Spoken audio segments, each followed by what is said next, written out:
Mm, mm. Man, that's delicious. Oh, hey, how you doing? Again, with the sneaking up on me. Caught me enjoying my favorite beverage, a little coffee. Don't mind what the cup says. Some things you can't say yourself, but you know what I'm saying? A sign tells of many, many, many, many stories. Hey, you know it is.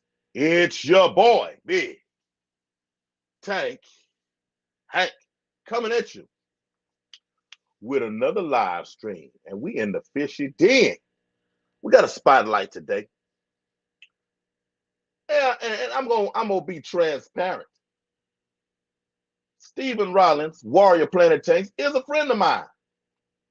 I don't want it to seem like it's nepotism, anything like that, because this gentleman has so much to give in the fish hobby. Insights, knowledge, there's not much you can throw at him in regards to this hobby, fresh or salt, that he don't know something about and he can't tackle. But that's not all I want you to know about him. He's been in YouTube on the fish side for a while, small hiatus, but he's ready to jump back into this thing full force. And for those that don't know him, I want you to get to know him. For those of you that do know him, maybe some things you forgot about him, and we're gonna remind you. We won't, we're gonna do a little slight dive into, his life, personal life, where he's been, where he's going, you know.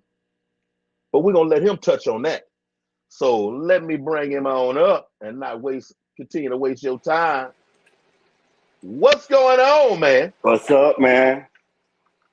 Hey, could you still hear me backstage when I was talking? I did. I was Okay, back okay, here. It's like okay. it's hard to hear people say, "I'm just being me, man." So I'm humbled by that. Like I'm all shaking up, like emotional. But thank you, big bro. That's what's up, man. I appreciate you saying those kind things about me like that. That's like no pressure, right? Yeah, no, no, no, no, Thank no you, pressure. though. All How you are have to do is you? take a deep breath. Oh, I'm good, man. I'm good. I'm good. I'm good. I'm good. God got a lot more out here for me to do, and Yeah. I don't need him. I don't need him to scream it at me. But sometimes. Hey. I think we all do. Yeah, sometimes, what we want ain't always what we need. And please give me what I need. Hey, whether Most you want it definitely, or most definitely. not. Whether I want it or not. Brother, Always. Yes, I sir. want you to I want you to give the people that don't know you introduction. Um, I don't mind the introduction. You can go around a little bit. You know what I'm saying? I just want them to get a kind of a whole picture of who you are. You know what I'm saying? Kind of what shaped you, what molded you, how you got in the hobby. So when we get into this, we'll have a direction and everybody will be tracking with us. Okay. Um, where do I start? Like Hank said, Steve, Warrior Planet Tanks. Um, been in the hobby since I was 9, and my focus is plants, but I like a little bit of everything. Like you said, I'm a veteran. Just got out of the military in 2021, so I got to transition through the pandemic. That was it was a challenge, but I'm here. So obviously I'm built for it. Could have been worse, could have been better. So I'm not gonna complain.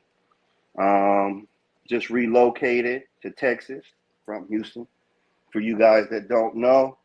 And starting back, I launched a business, my website, warriorplanettanks.com. I started selling plants, kind of like lunch money selling plants for, you know, hey, I got a lot of this, I'm growing it in 2017. And I launched my site in 2020. Then COVID hit. The rest is history. I still have the catalog up. We relocated here to Houston. I have a home. I'm stable now. Getting tanks set up, reestablishing connections, and we're getting back rolling slowly but surely. My dad, my kids, 2 dogs. What else you want to know? Just all around guy. That's cool, man. That's cool.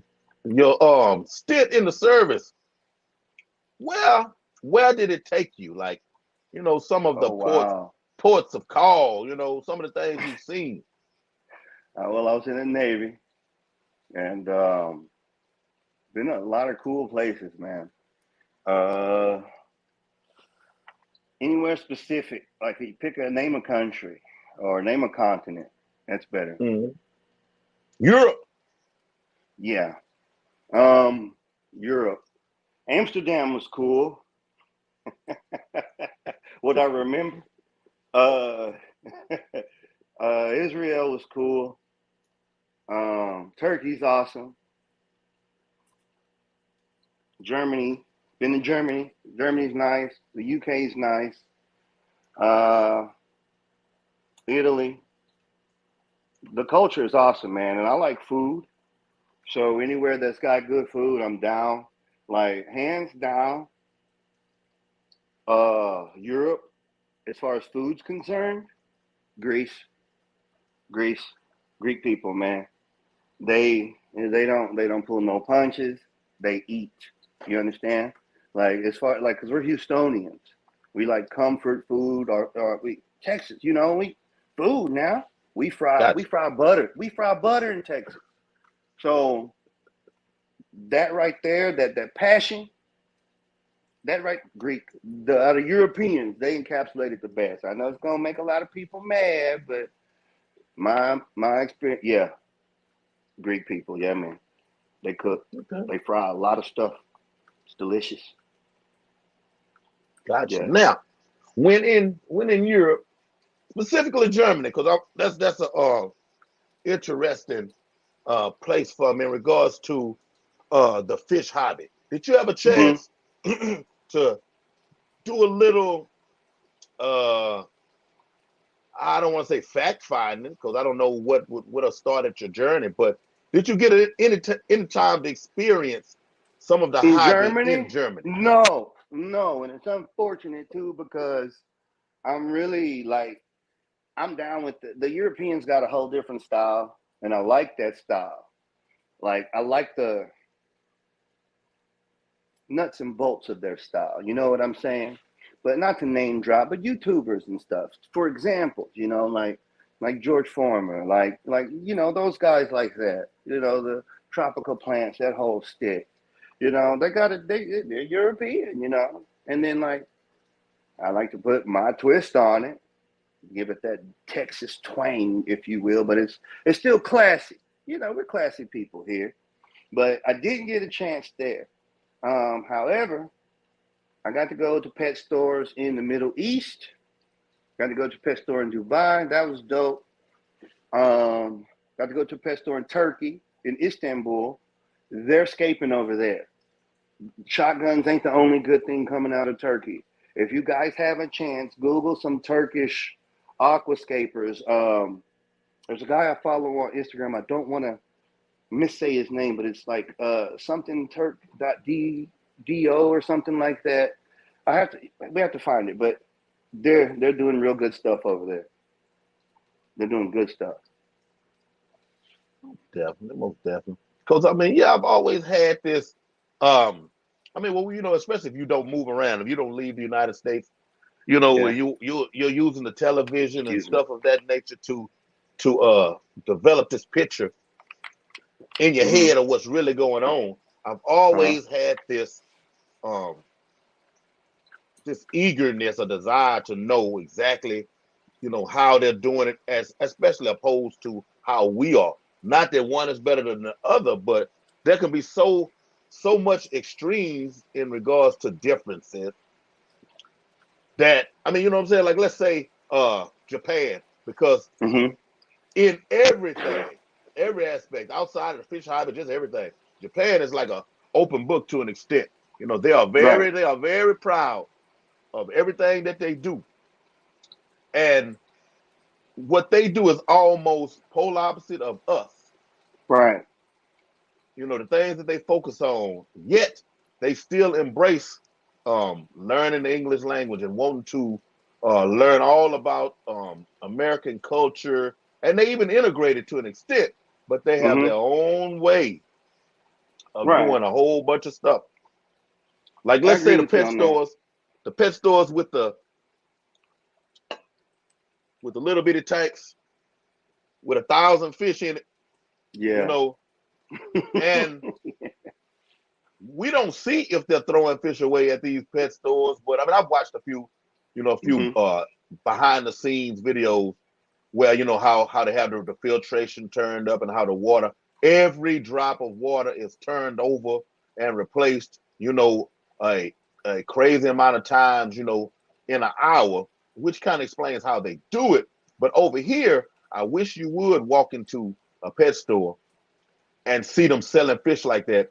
Man, your pet store will be open for maybe another 2 or 3 days, and they will shut you smooth down. You know, it's so awesome that you bring that up, man. It's a call. You see me, I'm taking a deep breath. I'm looking down because it's like I have to control myself. You know what I'm saying? It's a cultural thing, right? So it's the same thing with fish keeping, as with food, as with all these different things, and you miss so much. Um, you miss so much by saying that your way is the only way. You know, and this is the standard, and we're gonna. This is the standard, and well, such and such doesn't do it like this, or blah blah blah. And what you said is the most substantial thing, which is you gave an example, but the gist of it is the lesson in the parable is the other side of the coin, meaning they don't see the filtration turning this water over an exponential amount of times. They don't see all the other things going on behind the scenes, much less just looking at the fish, right? Animal husbandry. Are they healthy? Do they have nipped fins? Are they gill burnt? Are they showing signs of stress? Or do they look like they living their best life? You know? And I don't know what you would call that. Would you call it arrogance? I think cultural arrogance is an American thing. And I can say that because I am American. We're not the only people that are culturally arrogant, but our cultural arrogance is our own brand. Because we're a culture island. It's almost like an oxymoron where America is this amalgam of people, right? It's like this microcosm, this melting pot of cultures, right? But at the same time, we're this culture island where it's just America, America, America. And the only time we hear anything about the rest of the world is juxtaposed to our superiority. You see what I'm saying? And this is in lieu of me being a veteran. I'm just taking a responsible, objective approach. Um, I did notice that. And I do notice that I have an unorthodox style of keeping fish. And it's worked for me. It does work for me. And my style of keeping fish is unorthodox here, but this is stuff that people around the world do, and it works. And I think what it is it's not necessarily the specificity of the thing, right? It's who is presenting that thing. Because if it don't get the approval or the peanut gallery. You see what I'm saying? Mm-hmm. That's going to determine how it's received. So if somebody in the peanut gallery does something, right, based on that person's reputation and such and such, and the people in the peanut gallery, it's going to always be the usual suspects. They're going to rise to the challenge and applaud this, even though it's a deplorable thing. But we got reputation here at stake, and this has been the case in the hobby for the whole time that I've been in here. And look here, like, so this Igapo Pico Bowl would have been considered animal cruelty about 15 years ago. I've been doing these since I was a kid. This is why I'm able to go. I can put 10 neon tetras in 3 gallons of water and put no technology in it, a minimal amount of plants. And this is a stable ecosystem. This thing's stable. This is probably the most stable thing I have in my house. I got tanks with good filtration systems on it, life support systems that I've spent money on. But see, the peanut gallery comes out and I'm going to put it here and I'm going to touch on it in this gallery and look at me and I got my little mister and chef's kiss. Everybody just, oh yes, that's a cultural thing. That's America. We have to be sold the dream. If there's no gimmick attached to it, the average person with, average discernment, they're not going to want to entertain it because we're not there anymore where you can push the card and forge ahead new ideas and understand that is the backbone of everything that we have. We're not there anymore. It's, on the freaking phone. Let me see. Who approves? It's not, hey, bro, get a bucket and a cooler and bring your butt over here to my house on a Sunday. And we're going to talk. Wife's cooking. You're going to eat some food. You're going to get some of these plants over here. You're going to get you some of that over there. And you're going to get you some of that over there. And next time you got something extra, you return the favor, pay it forward. That's community.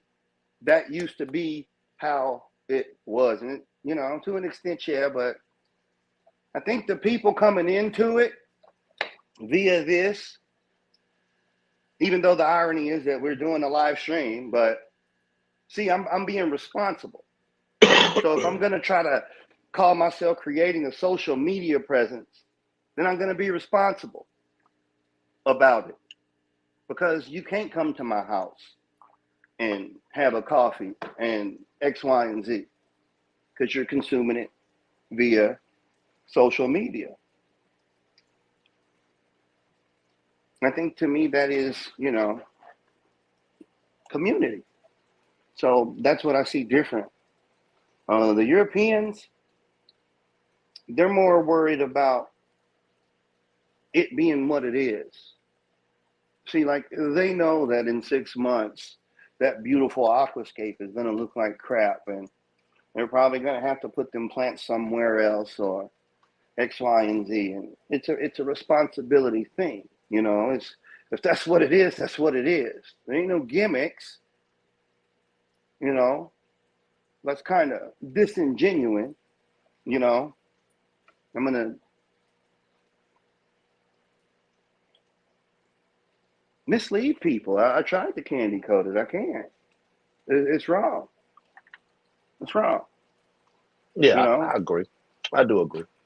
Because we want people to, if you're gonna follow me, I want to be taking you somewhere constructive. Mm-hmm. If you're gonna follow me, I don't want to be leading you into danger. Or if you're gonna follow me, I don't want to lead you out somewhere, point, run, and now I've left you out there lost. That's not what it's supposed to be. Right. No, I can understand that. I can understand it. And we saying we need to do better because we hear it. We need to change. Mm-hmm. We hear it. Mm-hmm. All of that is for not. It's for naught because Right. it doesn't really exist. You could just do it. That means everybody would have to. Well, no, there's no accountability. See, that's the problem. How can you expect me to take you seriously if you bullshit me, for lack of a better way to say it? That's unkind, and it's flat out wrong. Hey, man, at the end of the day, it takes all types, it takes all flavors, and I understand that. Respect is a reciprocal thing. And if you're going to start any relationship, any interaction, there has to be a decorum. There has to be respect. And the first place to start is not BSing someone. Yeah. That's accountability, Call it what it is, man. Hey, if you want me on your channel to exploit me for views, then do that. If you want to do a collab because X, Y, and Z, then do that. Say that's what it is out front, But don't waste my time. That's disrespectful. You see what I'm saying? If you want to be friends, then let's be friends. But if you just want to be an acquaintance and benefit off my likeness, if you will, then just call that what it is. And these are examples. You definitely can pick up what I'm putting down. But I think that goes to, once again, accountability. 1000%. Most definitely. Now, using that as a segue, because this is why we're here. Yes, sir. YouTube presence, where we've already touched on accountability. We've touched on not bullshitting people. Yes, sir. What direction are you wanting your channel to go at this point? At this point,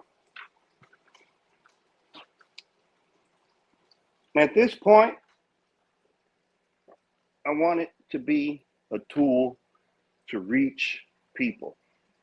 Here's the deal. Life is hard enough as it is. Yes, we can agree. I'm in the hobby to help mitigate life being hard. The hobby is my refuge, if you will. It's nice, it's therapeutical, and it's something that's rather pleasurable and enjoyable. I want my channel to be a safe haven for people who feel the same way about the hobby. No drama, no nonsense. If you, quote unquote, been in long, then you got some people who you can be excited about and share ideas with. If you brand new, then you got a place to where you can come and not worried about being eaten alive for asking a question. Because everybody got to crawl before they walk, Yep. Vlogs. And really now, this is a catalog for me to remember all my projects. And I encourage other people that have YouTube channels to be cognizant of that. Being in the military, that's why I coined the term gypsy style. I've been poor my whole life, unstable basically, growing up with being raised by extended family, etc. But I've always been able to tank.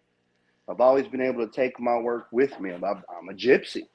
Being in the military, the same thing, Every 4 or 5 years, you got to pack up and go to another duty station. Tank the whole time. And I want to share that knowledge with people to say, hey, look, it's doable. Let's share ideas.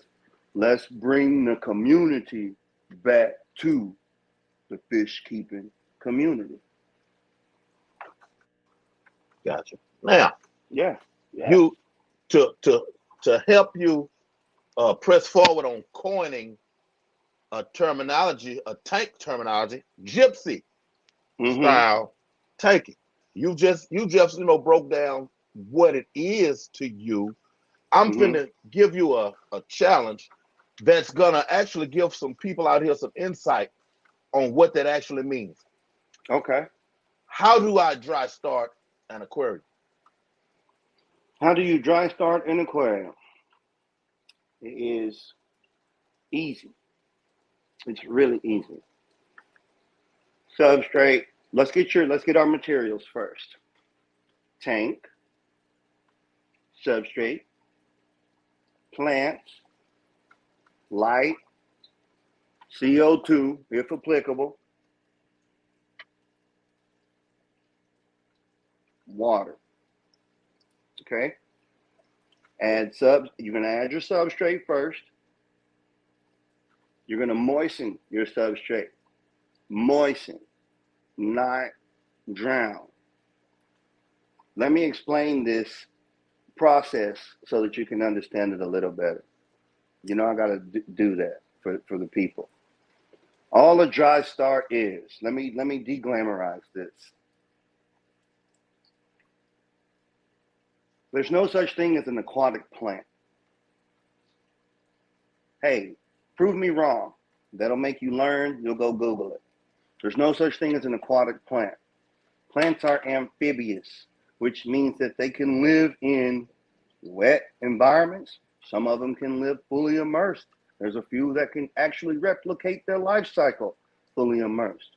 But plants, as we know them, a seed, a flower, a fruit, a plant, not an algae, not a moss. We're not talking about bryophytes, and I can do biology too. Just simple, bare bones. A plant, they're amphibious. What the dry start is doing is taking advantage of atmospheric CO2, regular air. You know, you learn it in biology. Trees breathe CO2. That's why they need to stop cutting down the rainforest. And, you know, people get Nobel Prizes for saying it's too hot and the polar bears, all that. CO2. So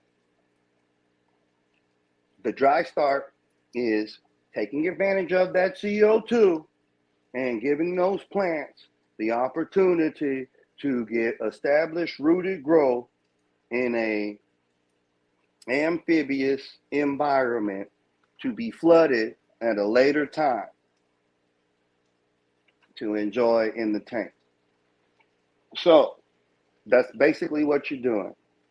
Substrate, plants, covered, because it's about humidity. So you're going to basically make a greenhouse. You're making a greenhouse in an aquarium. You're locking in the humidity. You're also locking in the CO2, and the plants are getting a chance to basically grow in a greenhouse environment. Do you have a second? Can I go grab something? Yeah. It's real close, and it'll help the people understand, because I really want to demystify this. I'm glad you asked me that. Give me one moment. Yeah, most definitely, most definitely. There's a lot of stuff we hear in the fish hobby. We hear it and we act like we know what it actually means, and we don't. And Well, we no, don't, that's because society is like that to where, dude, it's okay to not know something. But what's not okay is sitting up here talking a bunch of shit like you know what you talk. Like, at least Google it. If you're gonna act like you know what you're talking about, at least repeat something you read off Google if you ain't never done it before. So in this flower pot, this bag, this is a zoolocasia, okay? And if you look at here, you can see the humidity on the bag. Like, honestly, this is a dry start. This is a dry start. If you replicated this process in an aquarium, this is essentially a dry start. You are basically giving 100% humidity to the plant, letting the plant, and this zoolocasia is not an aquarium plant. I'm using distinct principles. And you're giving the plant the ability to take advantage of the atmospheric carbon dioxide. And that's all you're doing. So I'm going to open this one and I'll show you what I'm talking about. It's just a regular. It's just a Zolicacia that I bought on discount that was frozen, and there you go. It's just a regular Zolicacia, and it was winter. I wanted to sprout it anyway, and I did. In a Ziploc bag, in a freaking flower pot with a little bit of substrate, and a stick. Sticks to keep the bag off the leaf when it gets heavy from the condensation. But that's basically it in a nutshell. It's not rocket science. Put water in it incrementally after you get them going. So basically, let's say we're going to do a Monte Carlo carpet. Yeah? And you're going to plant the Monte Carlo. And it's going to be, your gravel's going to be dry in the sense of it's not submerged in water. It will be wet because it has to be. Now, here's the thing. The humidity is what allows this all to take place. No humidity equals no dry start. I don't even know why they call it freaking dry start, because it's an oxymoron. It's got to be wet. Like, you need humidity or it won't work.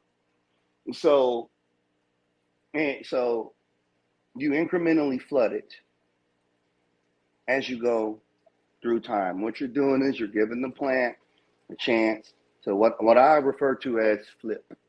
So outside, atmosphere, different leaf form,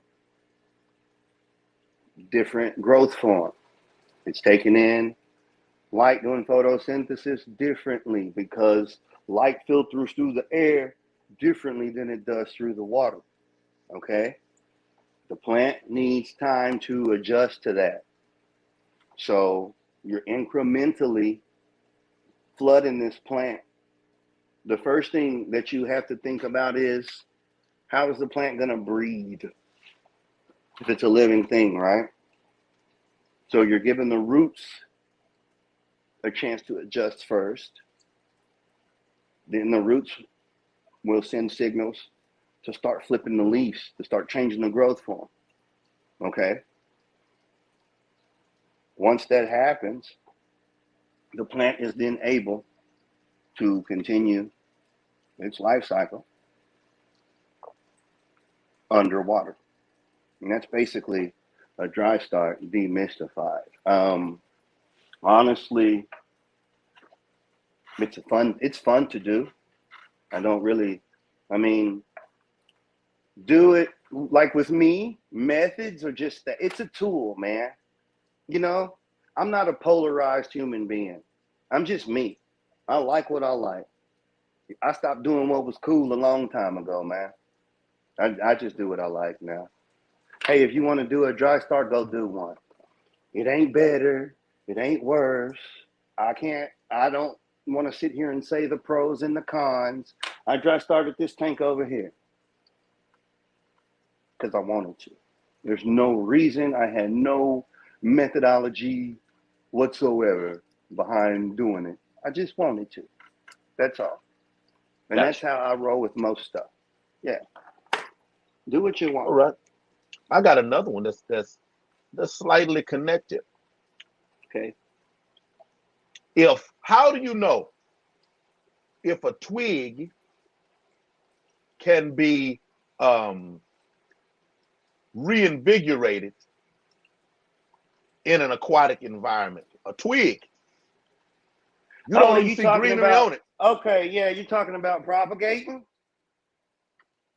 Hell, I can show you better than I can tell you. Hold on.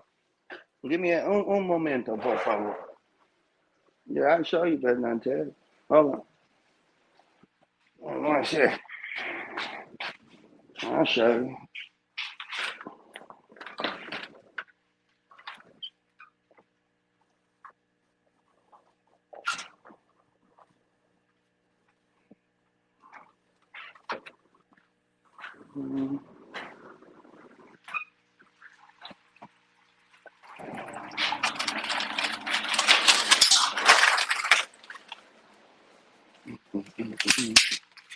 Here goes. I got a stick right here. I just got this from this Magnolias from my botanicals.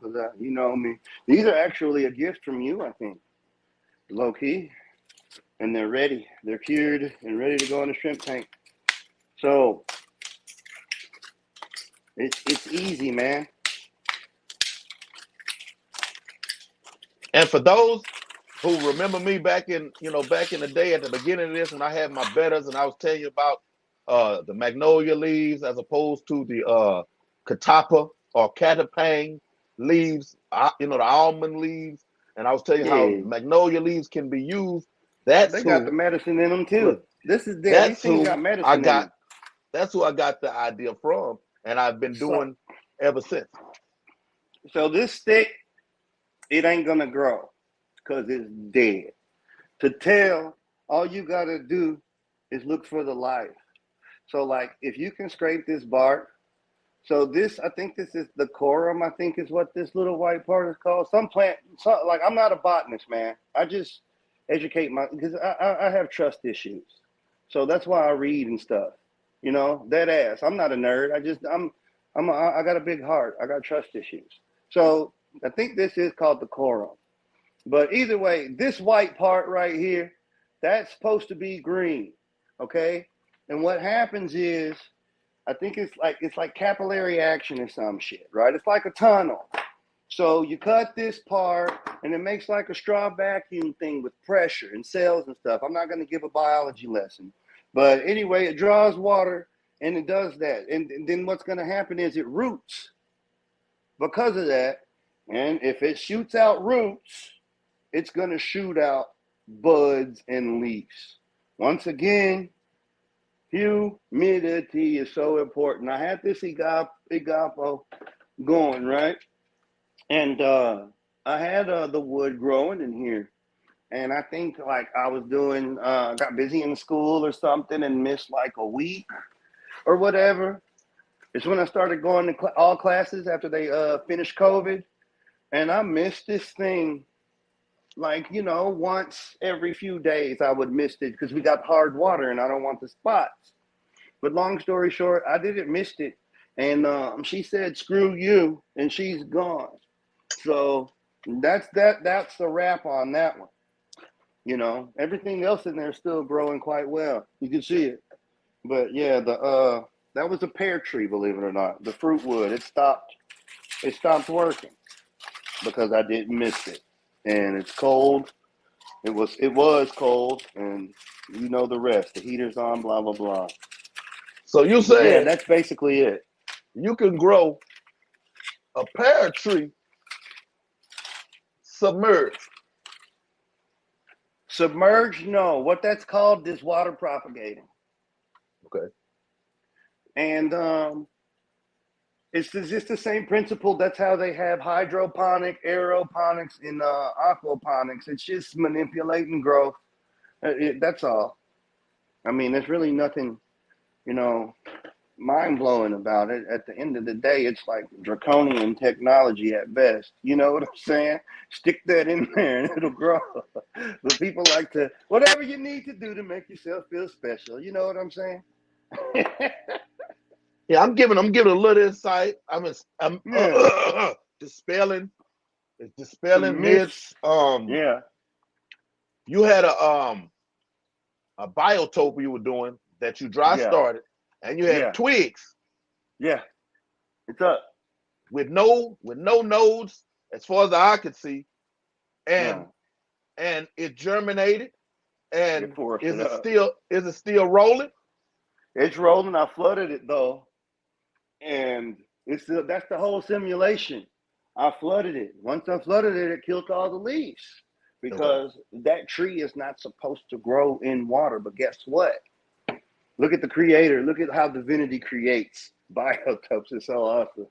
So in the Amazon River, right, you got like 25-foot, 40-foot freaking flood stage water, right? It ain't no different than that water bamboo you got at the house in that tank behind you or whatever. It's just to scale. You got a tree that's like 180 foot tall. 40 foot of water ain't nothing in that damn tree. As long as the canopy is exposed and can breathe and photosynthesize, It's evolved over time to stay wet. And that's all I did was just manipulate what's already programmed into the plant. Yeah, I mean, I'm one of them kind of people. If it works, it works. If it don't, it don't. I'll try something else. Growth mindset, you know? I'm Gotcha. always gonna win. Yeah. Gotcha. I got another dice that I'm rolling. What you got? How does a plenum work? A plenum. Man, I'm telling you, what's his name? Old Dr. K. Hey, wait. He went on A there plenum without a lift tube. without a lift tube. Bro, it's just air. It's just air and bacteria. Without trying to sound smart and blah, blah, blah. Point blank, period, to the point, it's air. You got bacteria, right? The bacteria is what makes the life cycle possible. So, the idea behind the plenum is water is able to move through the substrate, delivering oxygen to the bacteria that need them, thus allowing those bacteria to facilitate their functions as they would in nature, keeping your tank clean. I guess the side effect of that is a clean tank or a tank that doesn't need electricity, a minimal equipment, if you will. Essentially, it's a filter. Gotcha. It's a filter. Gotcha. Because this tank right here, it for the people, that one, Yeah, that's a ridiculous amount of substrate. It looks good. there's no lift tube, and my tank gases off naturally by itself often. Really? Not one life was lost. No. But see, See? some people have been told, Yeah. oh, the gas, man, to kill them. The bubble is, well, solid is not the word for it, but it has a rigid structure underwater. Mm-hmm. Nothing escapes that bubble until it breaks the surface, which in turn breaks the membrane of the bubble. So once it breaks the surface, what's in it comes out into the atmosphere, but not into the water. They're mixing two things together. And I think what happens is people mix stuff. You know what I'm saying? So the phenomenon you're talking about is when you get gas pockets in your substrate. And that can happen to anybody. Doesn't matter if you got deep substrate or not. So stuff's decomposing. You get anaerobic bacteria. You get, what is it, H2S gas, so sulfuric hydrogen sulfide, I think. Yeah, it smells like rotten eggs. And yeah, that'll gas your fish. That'll kill your fish. True story, the Pantanal simulation that I did when I was in Virginia. I alluded to it on a video. Y'all got to go check that video out. But I had gas pockets in there because I was finding, like, it would just be fish dead. And I'm okay. I'm thinking I got a pretty hot substrate because I did, because I had, y'all seen it. It was nice. Leaf litter. I'm running a hot substrate. It just spoils the war, But those gas pockets, man, those Corydora pygmaeus that go rooting around and that stuff, doing what they supposed to. And they hit one of them gas pockets and it off like 2,3 HY511. It take off a Pristilla, like straight up. And that's one of those things of direct injection almost. It's learning though. You see what I'm saying? That's how you learn, right? But here's the deal. I'm going to tell you that's what happened. It's not to scare you. It's to say, hey, my plenum wasn't as good as I thought it was. There was some pockets where there wasn't no lava rock, there wasn't no sand, there wasn't no gravel, nothing. It was just straight packed and it turned into mud, essentially.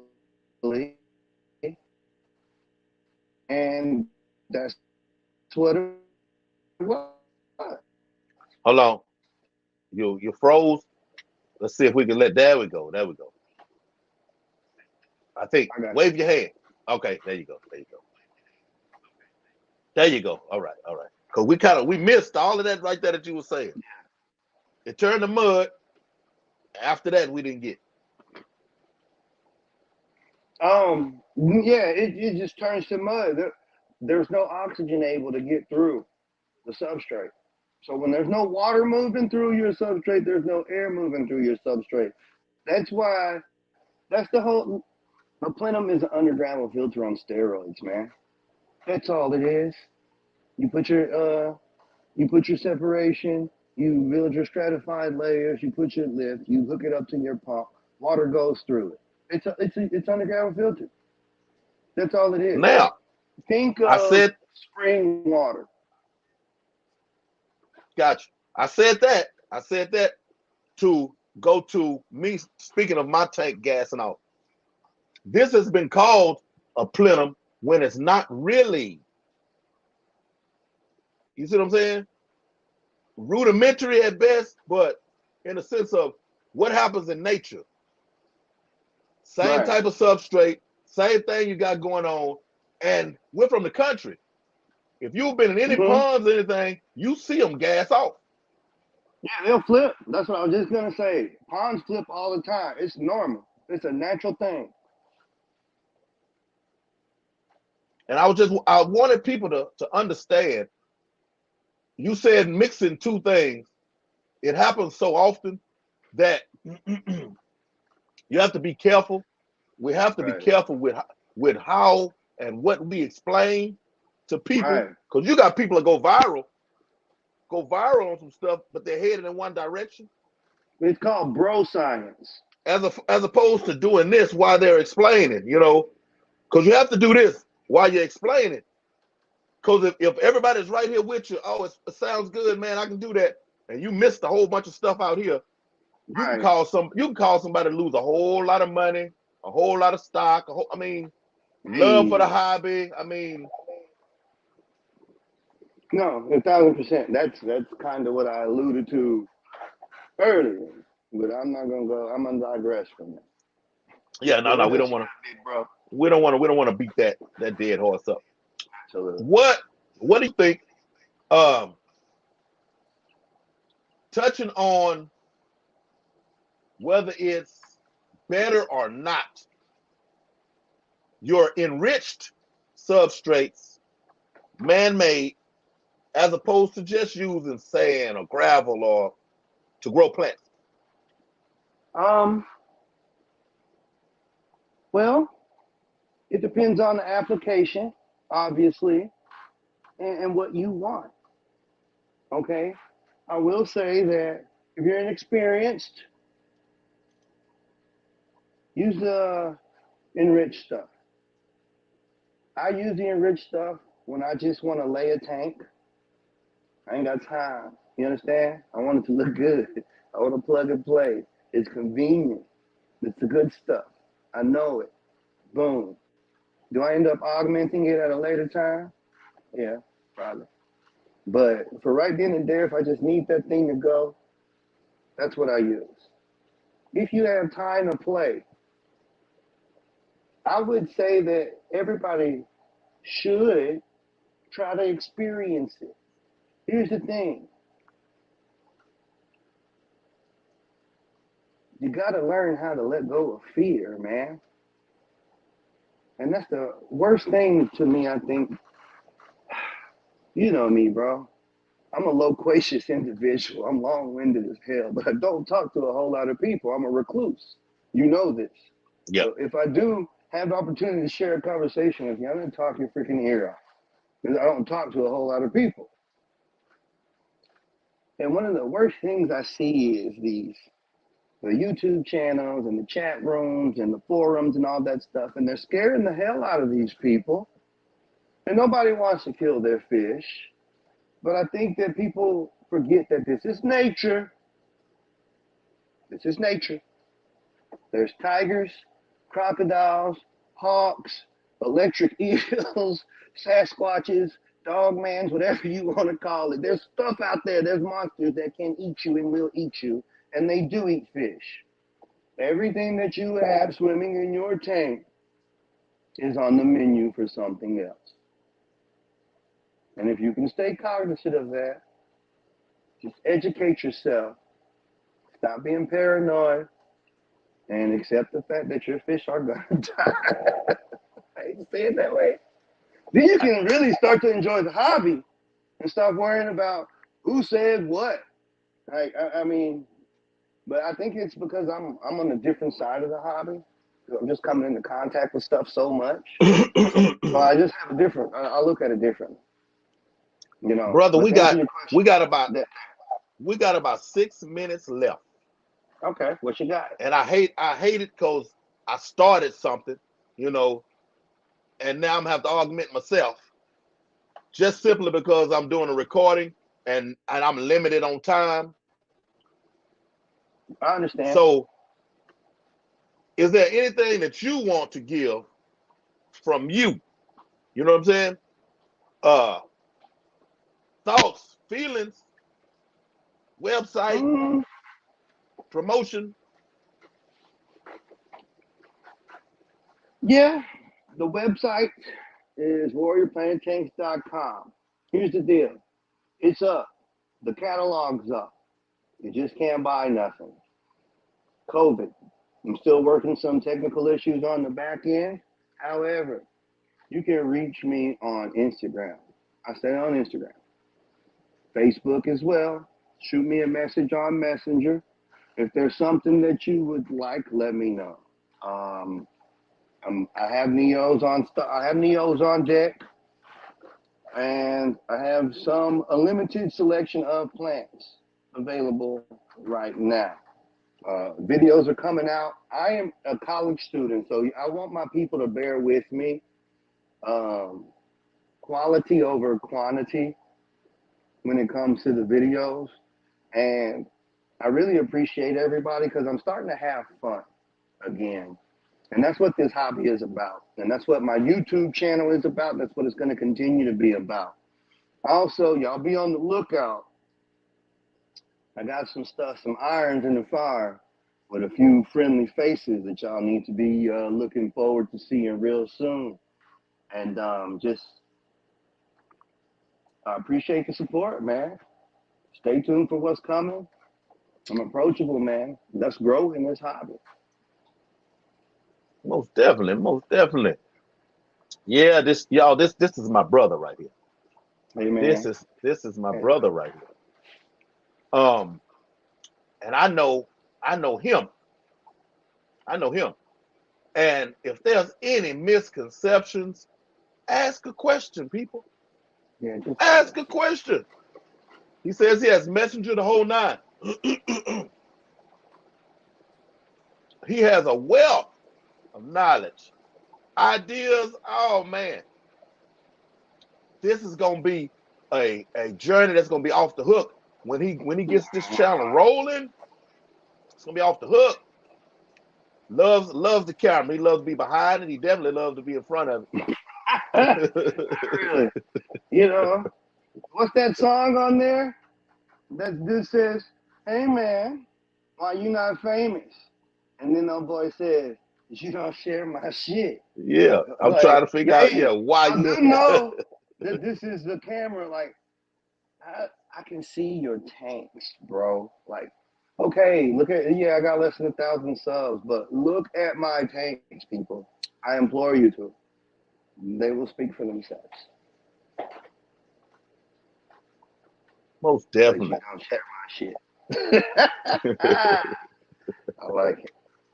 I, That's I good think I stuff. got a little I got a little short on my channel that says that. I want to put it on there, but everybody did it, so it's not original. And Yeah, you know, hey. I want to be. I want to be cool too. You know, so I'm just not gonna do it. Oh, yeah, I had to.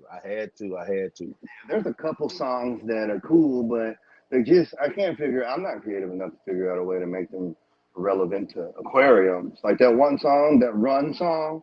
It says Run, and then they have the heavy metal guitar riff in the background. I, how can I make that relevant to fish without committing animal cruelty? Uh show a show a colony of corridors doing what they normally do. they chilling, and then they take off. You know. Hey, that would be kind of cool. Like give them some blood worms or something. Yeah. Yeah, you know, you got a few fish that you can show, put that in there, because they'll be chilling. Next thing you know, the whole group take off, because that's just what they do. You got some loaches. I mean, you know, hey. Oh, But I want to, hey, I want to thank y'all for coming in and partaking. It's obvious we were going somewhere, and this limitation in time is killing me right here. We're gonna have to double back again at some point in time and do a live stream. So me talking to this man, we can feed off of each other. Mm-hmm. Because I know him, I can pull out of him just what you want from him. But we may stream for 2 hours, 3 hours, just on us, you know, bouncing off of each other. And I'm talking about quality experience. Definitely would be quality. You can ask Mm-hmm. questions in the chat. Oh man, somebody be trying to record it and sell it later on. I have to make sure I copyright that that particular one. It's But I true. thank y'all for coming in, checking this out. I apologize whether I need to or not. Some people tell me I don't, but I feel I do because I've been streaming for so long. Due to my scheduling, yes, I have to do some pre-records because I want you to have some meat. I want you to eat every week. But I wish I could be here to be able to talk directly to you. But here you go. I give you a little something to sustain you, to keep you hungry, you know what I'm saying? And on top of that, to sustain you and to satiate you just long enough for me to come back around the next week. Make sure y'all check out all my social medias for those who can't watch the video, but you can listen, and that's what you like to do. I pull most of my video podcast audio and put it on podcast in a podcast version so you can listen to it. But as I always say, tell somebody you love them because somebody needs to hear it. And take care of those fish, and we out. Yeah. Peace.